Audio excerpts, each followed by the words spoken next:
ನಮಸ್ಕಾರ, ನೀವು ನೋಡ್ತಾ ಇದ್ದೀರಾ ರಿಪಬ್ಲಿಕ್ ಕನ್ನಡ. ನಾನು ಸ್ಮಿತಾ ರಂಗನಾಥ್. ಧರ್ಮಸ್ಥಳ ಕ್ಷೇತ್ರಕ್ಕೆ ಅಪಖ್ಯಾತಿಯನ್ನ ತರೋ ಪ್ರಯತ್ನ ವ್ಯವಸ್ಥಿತವಾಗಿ ಆಗ್ತಾ ಇದೆ ಅಂತ ಹೇಳಿ ಇದನ್ನ ಖಂಡಿಸಿ ಮಂಡ್ಯದಲ್ಲಿ ಇವತ್ತು ಹಿಂದೂಪರ ಸಂಘಟನೆಗಳ ಕಾರ್ಯಕರ್ತರು ಬೀದಿಗಿಳಿದು ಪ್ರತಿಭಟನೆಯನ್ನ ಮಾಡುತ್ತಿದ್ದಾರೆ. ಹೆದ್ದಾರಿಯನ್ನ ಬಂದ್ ಮಾಡಿ ಮಾನವ ಸರಪಳಿಯನ್ನ ನಿರ್ಮಿಸಿ ಘೋಷಣೆಗಳನ್ನ ಕೂಗಿ ತಮ್ಮ ಆಕ್ರೋಶವನ್ನ ವ್ಯಕ್ತಪಡಿಸಿದ್ದಾರೆ. ಧರ್ಮಸ್ಥಳ ಕ್ಷೇತ್ರದ ಹೆಸರನ್ನ ಹಾಳು ಮಾಡೋ ಪ್ರಯತ್ನ ಆಗ್ತಾ ಇದೆ ಅಂತ ಹೇಳಿ ಮಂಡ್ಯದಲ್ಲಿ ಹಿಂದೂ ಸಂಘಟನೆಗಳು ಬೃಹತ್ ಧರಣಿಯನ್ನ ನಡೆಸ್ತಾ ಇವೆ. ಸಾವಿರಾರು ಪ್ರತಿಭಟನಾಕಾರರಿಂದ ಮಾನವ ಸರಪಳಿಯನ್ನ ನಿರ್ಮಿಸಿ ಧಿಕ್ಕಾರ ಕೂಗಿ ಆಕ್ರೋಶ ವ್ಯಕ್ತಪಡಿಸಲಾಗಿದೆ. ಹಳೆ ಬೆಂಗಳೂರು ಮೈಸೂರು ಹೆದ್ದಾರಿ ಸಂಚಾರವನ್ನ ಬಂದ್ ಮಾಡಲಾಗಿದೆ.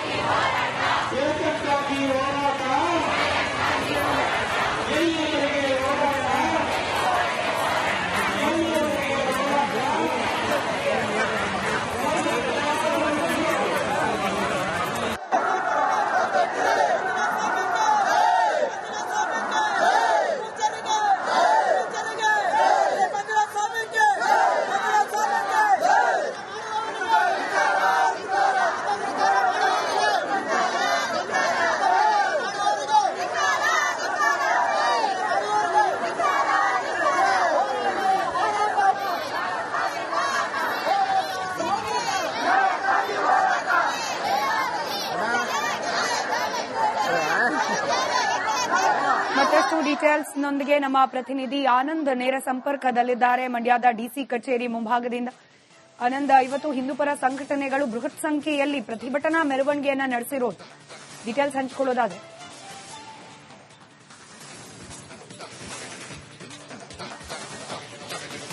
ಸ್ಮಿತಾ, ಧರ್ಮಸ್ಥಳ ಹಾಗೂ ಧರ್ಮಾಧಿಕಾರಿ ವೀರೇಂದ್ರ ಹೆಗ್ಗಡೆ ಅವರ ವಿರುದ್ಧ ಅಪಪ್ರಚಾರ ಮಾಡ್ತಾ ಇರುವಂತಹ ಕಿಡಿಗೇಡಿಗಳ ವಿರುದ್ಧ ಕ್ರಮವನ್ನ ತೆಗೆದುಕೊಳ್ಬೇಕು ಅಂತ ಹೇಳಿ ಇವತ್ತು ಮಂಡ್ಯದಲ್ಲಿ ಬೃಹತ್ ಪ್ರತಿಭಟನೆ ನಡೆಯಿತು.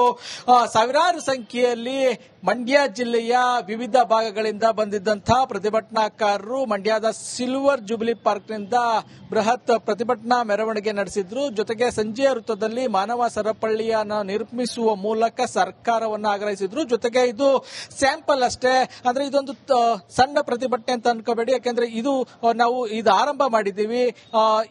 ಇದೇ ರೀತಿ ಏನಾದ್ರೂ ಅಪಪ್ರಚಾರ ಮುಂದುವರಿತು ಅಂದ್ರೆ ದೊಡ್ಡ ಮಟ್ಟದಲ್ಲಿ ಪ್ರತಿಭಟನೆಯನ್ನ ಮಾಡ್ತೀವಿ ಅನ್ನೋ ಒಂದು ಎಚ್ಚರಿಕೆಯನ್ನ ಕೊಟ್ಟಿದ್ದಾರೆ. ಸದ್ಯ ಜಿಲ್ಲಾಧಿಕಾರಿಗಳಿಗೂ ಕೂಡ ಮನವಿಯನ್ನ ಸಲ್ಲಿಸಿ ಸರ್ಕಾರವನ್ನ ಗಮನ ಸೆಳೆಯುವಂತ ಕೆಲಸವನ್ನ ಮಾಡಿದ್ದಾರೆ. ಒಂದಷ್ಟು ಜನ ಪ್ರತಿಭಟನಾಕಾರರಿದ್ದಾರೆ, ಅವ್ರನ್ನ ಮಾತಾಡಿಸ್ತಾ ಹೋಗ್ತೀನಿ.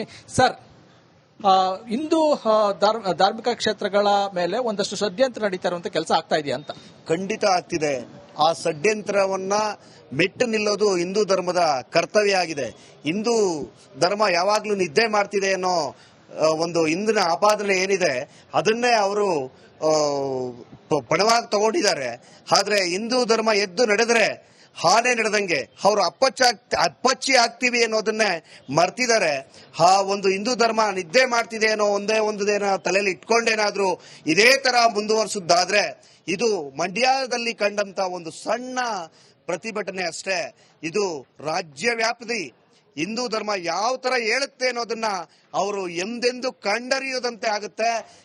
ಈಗ ಸರ್ಕಾರ ಎಚ್ಚೆತ್ಕೊಂಡು ಈಗಲೇ ಆ SIT ತನಿಖೆ ಏನ್ ನಡೀತಾ ಇದೆ ಅದನ್ನ ಹಿಂದೂ ಧರ್ಮ ಸ್ವಾಗತಿಸ್ತಾ ಇದೆ. ಧರ್ಮಸ್ಥಳದಲ್ಲಿ ಏನು ಕಳಂಕ ಅಂಟಿದೆ ಆ ಕಳಂಕನ ಹೋಗ್ಲಾಡ್ಸುತ್ತೆ SIT ತಂಡ ಅಂತ ನಂಬಿ ಹಿಂದೂ ಧರ್ಮ ಸುಮ್ಮನೆ ಇದೆ.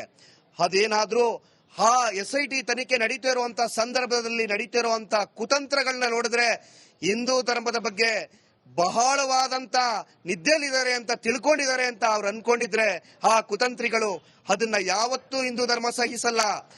ನೀವೇನ್ ಹೇಳ್ತೀರಿ ಸರ್, ರಾಷ್ಟ್ರ ಮಟ್ಟದಲ್ಲಿ ಈ ರೀತಿ ಏನಾದ್ರು ಒಂದು ಷಡ್ಯಂತ್ರ ನಡೀತಾ ಇದೆಯಾ ಅಂತ? ಯಾಕೆಂದ್ರೆ ಒಂದಷ್ಟು ಜನ ಯೂಟ್ಯೂಬ್ ಅಲ್ಲಿ ಇರ್ಬೋದು, ಜೊತೆಗೆ ಒಂದಷ್ಟು ಜನ ನೇರವಾಗಿ ಮಾತಾಡುವಂತ ಆರೋಪ ಮಾಡ್ತಾ ಇರೋದನ್ನ ನೋಡಿದ್ರೆ ಎಲ್ಲ ಒಂದ್ ಕಡೆ ದೊಡ್ಡ ಮಟ್ಟದಲ್ಲಿ ಷಡ್ಯಂತ್ರ ಆಗಿದೆಯಾ ಅಂತ? ಹೌದು, ಇದು ಪೂರ್ವ ಯೋಜಿತ ಸಿದ್ಧತೆ, ಇದು ತಯಾರಿ, ಒಂದು ಷಡ್ಯಂತ್ರ ಮಾಡ್ತಾ ಇದ್ದಾರೆ. ಶ್ರೀ ಕ್ಷೇತ್ರ ಧರ್ಮಸ್ಥಳವು ಒಂದು ಐತಿಹಾಸಿಕವಾಗಿ ಇಡೀ ರಾಷ್ಟ್ರ ಮಟ್ಟದಲ್ಲಿ ಒಂದು ದೊಡ್ಡ ಮಟ್ಟದ ಧಾರ್ಮಿಕ ಕ್ಷೇತ್ರವಾಗಿ ಬೆಳೀತಾ ಇದೆ. ಸಾವಿರಾರು ವರ್ಷಗಳ ಇತಿಹಾಸವಿದೆ. ಲಕ್ಷಾಂತರ ಭಕ್ತರಿದ್ದಾರೆ. ಅವರ ಯೋಜನೆಗಳು ಸರ್ಕಾರವನ್ನು ಮೀರಿಸಿ ಕೆಲಸಗಳು ಮಾಡ್ತವೆ. ಒಬ್ಬ ಹುಟ್ಟಿನಿಂದ ಸಾಯುವವರೆಗೆ ಏನೇನು ಬೇಕು ಸೌಲಭ್ಯಗಳನ್ನ ಮನೆ ಮನೆಗೆ ತಲುಪಿಸುವಂತಹ ಕೆಲಸಗಳು ಮಾಡ್ತಾವೆ. ಈ ಒಂದು ಧಾರ್ಮಿಕ ಸಂಸ್ಥೆಗೆ ಮಸಿ ಬೆಳೆದ್ರೆ ನಾವು ಇನ್ನೂ ಎತ್ತರಕ್ಕೆ ಬೆಳಿಬಹುದು ಅನ್ನೋ ದೃಷ್ಟಿಯಿಂದ ಅವರು ಯೋಜನೆ ರೂಪಿಸಿ ಒಬ್ಬ ಅನಾಮಿಕನ ತಗೊಬಂದು ಬುಡ್ಡೆ ಊತ ಹಾಕಿದ್ದಾರೆ, ನಾವು ಹೆಣ ಊತ ಹಾಕಿದೀವಿ ಅಂತ ಅಂದ್ಬಿಟ್ಟು ನೆಪೆ ಒಡ್ಡಿ ಧಾರ್ಮಿಕ ಮಸಿ ಬೆಳೆಯುವಂತ ಕೆಲಸ ಮಾಡ್ತಿದ್ದಾರೆ. ಇದು ಖಂಡಿಸ್ತೀವಿ ನಾವು. ಈ ಇಂದಿನ ಪ್ರತಿಭಟನೆ ಸಾಂಕೇತಿಕ ಅಂತ ಹೇಳ್ಬೋದು. ಯಾಕೆಂದ್ರೆ ಹಿಂದೂ ಧರ್ಮದವರು ಯಾರು ದಡ್ರಲ್ಲ, ಅವ್ರಿಗೂ ತಾಳ್ಮೆ ಸಹನೆ ಇದೆ. ಅವರ ಕಟ್ಟೆ ಹೊಡೆದ್ರೆ ಯಾವ ರೀತಿ ಆಗುತ್ತೆ ಅಂತ ಇದು ಸಾಂಕೇತಿಕವಾಗಿ ಮಾಡಿದೀವಿ. ಇನ್ನು ಮುಂದಿನ ದಿನಗಳಲ್ಲಿ ಇದೇ ಮುಂದುವರೆದ್ರೆ ನಾವು ಉಗ್ರ ಪ್ರತಿಭಟನೆ ಮಾಡಬೇಕಾಗ್ತದೆ. ಒಂದ್ ಕಡೆ ಇದು ಯಾರು ಅಪಪ್ರಚಾರ ಮಾಡ್ತಾರೋ ಅವ್ರಿಗೆ ಎಚ್ಚರಿಕೆ, ಸರ್ಕಾರಕ್ಕೆ ಏನು ಒತ್ತಾಯ ಮಾಡ್ತೀರಿ? ಸರ್ಕಾರಕ್ಕೆ ನಾವೇನ್ ಹೇಳ್ತಾ ಇದೀವಿ ಅಂತ ಹೇಳಿದ್ರೆ, ನೀವು ಈಗ SIT ನೇಮಕ ಮಾಡಿದೀರಾ, ತನಿಖೆ ನಡೀತಾ ಇದೆ. ಈ ತನಿಖೆ ನಂತರ ಮತ್ತೆ ತನಿಖೆ ಬಂದ ಮೇಲೆ ನೀವು ಕಾನೂನು ಪ್ರಕಾರವಾಗಿ ಏನೇ ತನಿಖೆನಲ್ಲಿ ನಿಮ್ಗೆ ಸಿಕ್ಕಿದ್ರು ಅದ್ರ ಬಗ್ಗೆ ನಾವು ಕ್ರಮ ತಗೊಂಡೋದಕ್ಕೆ ನಮ್ಮ ಬೆಂಬಲ ಇದೆ. ಯಾವ ಭಕ್ತರು ಸಹ ತನಿಖೆಗೆ ಕಾನೂನಿಗೆ ವಿರುದ್ಧವಾಗಿಲ್ಲ, ಸರ್ಕಾರಕ್ಕೂ ವಿರುದ್ಧವಾಗಿಲ್ಲ. ಇಲ್ಲಿ ಇರ್ತಕ್ಕಂಥದ್ದು ತನಿಖೆ ಹಂತದಲ್ಲಿ ದಾರಿ ತಪ್ಪಿಸುವಂತ ಕೆಲಸಗಳನ್ನ, ಸುಳ್ಳು ಸುದ್ದಿ ಹಬ್ಬಿಸುವಂತಹದನ್ನ ಯಾವುದೋ ಒಂದು ಪಟ್ಟಭದ್ರ ಹಿತಾಸಕ್ತಿಗಳ ಜೊತೆ ಕೈ ಜೋಡಿಸಿ ವ್ಯವಹಾರಿಕವಾಗಿ ಅವ್ರ ಜೊತೆ ಒಪ್ಪಂದ ಮಾಡಿಕೊಂಡು ಪೂಜ್ಯರ ಬಗ್ಗೆ, ಕ್ಷೇತ್ರದ ಬಗ್ಗೆ ನಾವೀಗಾಗಲೇ ಹೇಳ್ದಂಗೆ ಧರ್ಮಸ್ಥಳ ಕ್ಷೇತ್ರಕ್ಕೆ ಕೋಟ್ಯಾಂತರ ಭಕ್ತರ ಒಂದು ಸಮೂಹ ವರ್ಗ ಇದೆ. ಈ ಕೋಟ್ಯಾಂತರ ಭಕ್ತರ ವರ್ಗ ಇದ್ರೂ ಸಹ ಎಲ್ಲರೂ ನಮ್ಮ ಪ್ರಜಾಪ್ರಭುತ್ವ ವ್ಯವಸ್ಥೆಯಲ್ಲಿ ಕಾನೂನಿಗೆ ಒಳಪಟ್ಟು ಕಾನೂನು ತನಿಖೆಗೆ ಯಾರೂ ಅದಕ್ಕಿಂತ ದೊಡ್ಡವರಲ್ಲ ಅಂತ ಹೇಳಿ ತನಿಖೆಗೆ ಒಪ್ಪಿಕೊಂಡು ನಾವು ಸುಮ್ಮನೆ ಇದ್ದೀವಿ. ನಾವು ಸುಮ್ಮನೆ ಇದ್ದೀವಿ ಅಂತ ಹೇಳಿದ ತಕ್ಷಣ ಪೂಜ್ಯರನ್ನ ಗುರಿ ಮಾಡಿ, ಕ್ಷೇತ್ರನ ಗುರಿ ಮಾಡಿ ಪದೇ ಪದೇ ಧರ್ಮಸ್ಥಳದ ಹೆಸರು ಹೇಳೋದು, ದೇವಸ್ಥಾನದ ಫೋಟೋ ಹಾಕೋದು, ಪೂಜ್ಯರ ಹೆಸರನ್ನ ಹೇಳೋದು, ಸುಮ್ಮನೆ ಅವ್ರ ಕುಟುಂಬದವ್ರನ್ನ ಹೇಳ್ತಾರದನ್ನ ಮಾಡಿ ಭಕ್ತರನ್ನ ಇದರಲ್ಲಿ ಒಗ್ಗಟ್ಟನ್ನ ಹೊಡೆಯುವಂತ ಕೆಲಸ, ನಮ್ಮ ನಂಬಿಕೆಗೆ ಚ್ಯುತಿ ತರುವಂತ ಕೆಲಸ, ಕ್ಷೇತ್ರನ ಅಪವಿತ್ರಪಡಿಸ್ತಕ್ಕಂಥ ಕೆಲಸ ಮಾಡ್ತಾ ಇರ್ತವ್ರ ವಿರುದ್ಧ ನೀವು ಹೇಗೆ ಈಗ ಒಬ್ಬ ಅನಾಮಿಕ ದೂರು ಕೊಟ್ಟಾಗ SIT ನೇಮಕ ಮಾಡಿದ್ದೀರಾ, ಅದೇ ರೀತಿ ಈ ಸುಳ್ಳು ಸುದ್ದಿ ಹಬ್ಬಿಸ್ತಕ್ಕಂಥವ್ರ ವಿರುದ್ಧ ಕೂಡಲೇ ಕಾನೂನು ಕ್ರಮ ತಗೋಬೇಕು, ಅವರನ್ನ ಬಂಧಿಸಬೇಕು ಅನ್ನೋದೇ ನಮ್ಮ ಆಗ್ರಹ. ಸ್ಮಿತಾ, ಅನಾಮಿಕ ಒಬ್ಬ ಏನೋ ಇಲ್ಲಿ ನಾನು ಶವವನ್ನ ಊತಿಟ್ಟಿದ್ದೀನಿ ಅಂತ ಹೇಳಿ ಯಾವ ರೀತಿ ದೂರು ಕೊಟ್ಟ ತಕ್ಷಣ SIT ತನಿಖೆ ಮಾಡಿ ಏನು ಶೋಧ ಕಾರ್ಯ ನಡೀತಾ ಇದೆ, ಅದೇ ರೀತಿ ಯಾರೆಲ್ಲ ಅಪಪ್ರಚಾರ ಮಾಡ್ತಾ ಇದಾರೆ ಅವ್ರ ವಿರುದ್ಧ ಕಾನೂನು ಕ್ರಮವನ್ನು ತೆಗೆದುಕೊಳ್ಬೇಕು. ಇಷ್ಟೆಲ್ಲ ಅಪಪ್ರಚಾರ ಮಾಡ್ತಾ ಇದ್ರು ಕೂಡ ಸರ್ಕಾರ ನೋಡ್ತಾ ನಿಂತಿದೆ. ಅದನ್ನ ಆ ವರ್ತನೆಯನ್ನ ಬಿಟ್ಟು ಯಾರೆಲ್ಲ ಅಪಪ್ರಚಾರ ಮಾಡ್ತಾ ಇದಾರೆ ಅದರಲ್ಲೂ ಕೂಡ ತನಿಖೆ ವೇಳೆ ಈ ರೀತಿ ಅಪಪ್ರಚಾರ ಮಾಡ್ತಾ ಇರುವಂತದ್ದು ಸರಿಯಲ್ಲ, ಅವರ ವಿರುದ್ಧ ಕ್ರಮವನ್ನು ತೆಗೆದುಕೊಳ್ಬೇಕು ಅನ್ನೋ ಒಂದು ಆಗ್ರಹವನ್ನ ಮಾಡ್ತಾ ಇದ್ದಾರೆ. ಸ್ಮಿತಾ, ಧನ್ಯವಾದ ಆನಂದ್ ಮಾಹಿತಿಗಾಗಿ. ವಾದ ಪ್ರತಿವಾದ ಮಾಡ್ತಾ ಇದ್ದಾರೆ, ಅವ್ರ ವಿರುದ್ಧ ಕಾನೂನು ಕ್ರಮವನ್ನು ತೆಗೆದುಕೊಳ್ಬೇಕು. ಇಷ್ಟೆಲ್ಲ ಅಪಪ್ರಚಾರ ಮಾಡ್ತಾ ಇದ್ರು ಕೂಡ ಸರ್ಕಾರ ನೋಡ್ತಾ ನಿಂತಿದೆ. ಅದನ್ನ ಆ ವರ್ತನೆಯನ್ನ ಬಿಟ್ಟು ಯಾರೆಲ್ಲ ಅಪಪ್ರಚಾರ ಮಾಡ್ತಾ ಇದಾರೆ ಅದರಲ್ಲೂ ಕೂಡ ತನಿಖೆ ವೇಳೆ ಈ ರೀತಿ ಅಪಪ್ರಚಾರ ಮಾಡ್ತಾ ಇರುವಂತದ್ದು ಸರಿಯಲ್ಲ, ಅವರ ವಿರುದ್ಧ